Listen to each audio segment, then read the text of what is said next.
Adam should come out, and Cathy. I like both of them a lot.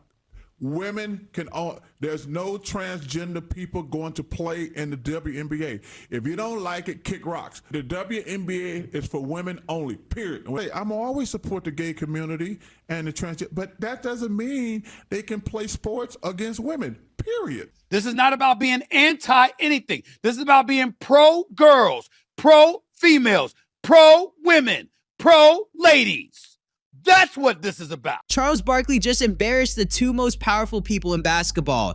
That sentence you heard is the one he wanted Adam Silver and Cathy Engelbert to deliver a month ago. And because neither of them would, he climbed onto national radio and delivered it for them with both of their names in his mouth. Analysts go after commissioners all the time, so that part isn't new. What almost nobody does is name both of them together in the same breath and hang a controversy that's still burning around their necks while it's happening.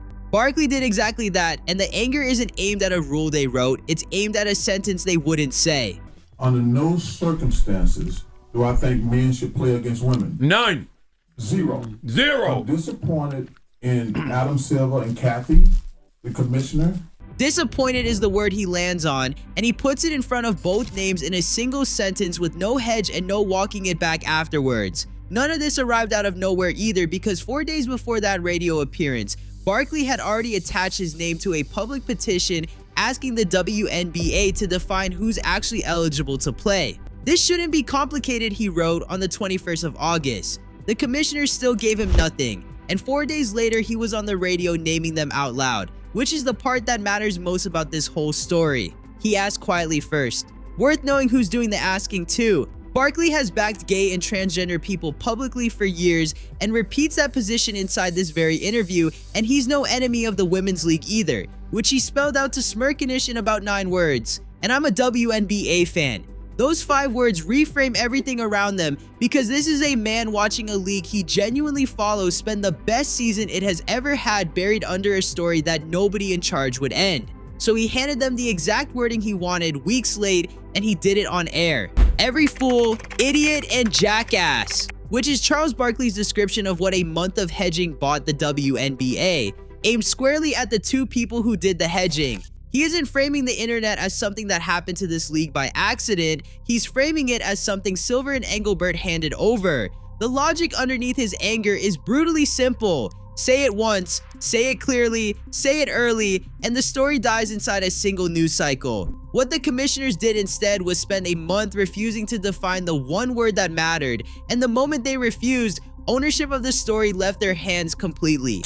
It stopped belonging to the WNBA and started belonging to the internet, where it became a punchline, a protest, a political football, and a headline generator the league is still feeding today.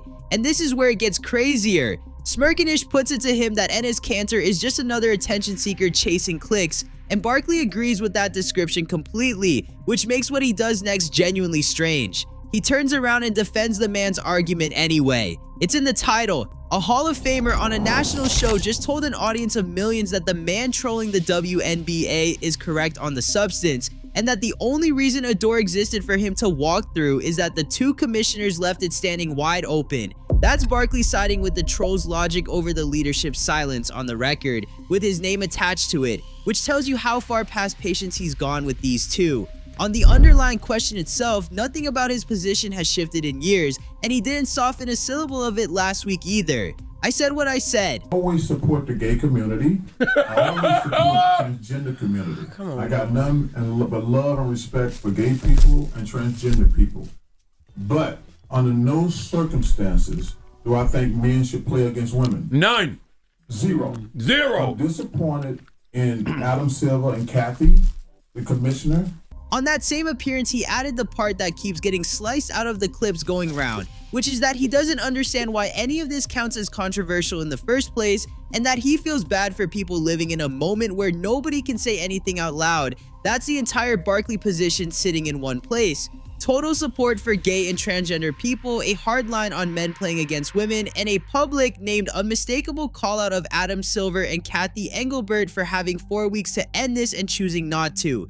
Which raises the obvious question of how a league ends up somewhere Charles Barkley is naming both commissioners on national radio, and the answer takes you back to July, to one interview nobody expected to matter. Sophie Cunningham sat down with ESPN and voiced what plenty of people inside the sport think but rarely put near a microphone, which was that young girls shouldn't have to go up against biological men. One player, one answer, one interview, and that's the whole spark.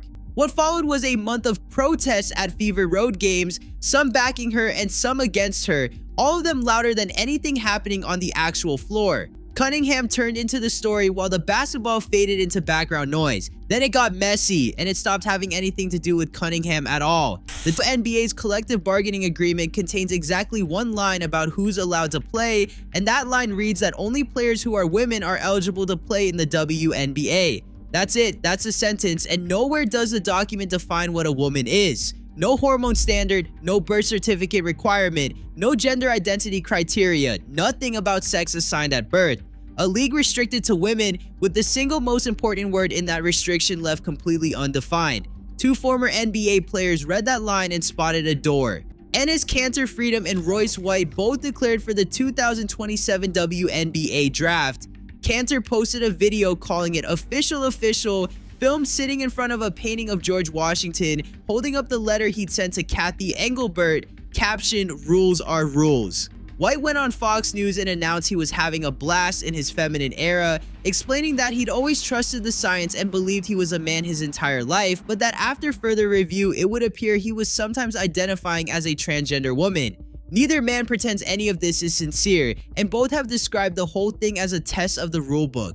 The league eventually ruled them ineligible and labeled the campaign a bad faith publicity stunt, which is fair enough. The problem was timing, because that ruling arrived 3 weeks too late to matter, and that gap is Barkley's entire point. Ms. Kanter, Royce White, I don't like what y'all doing at all.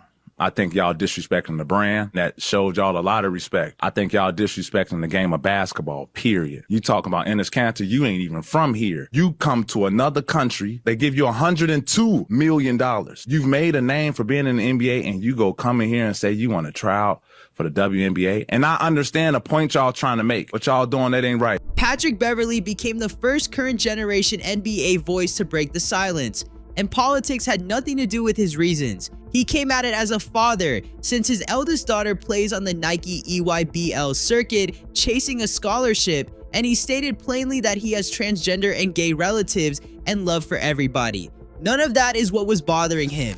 He pushed further on the same show, doubting either man had seriously thought about playing against women, before putting the whole thing in his own kitchen with an image of his daughter phoning him from the practice facility to say Royce White and Enes Kanter were standing in her locker room. His closing point was that he understands the argument they're making. There are 100 ways to skin a cat, and this isn't one of them.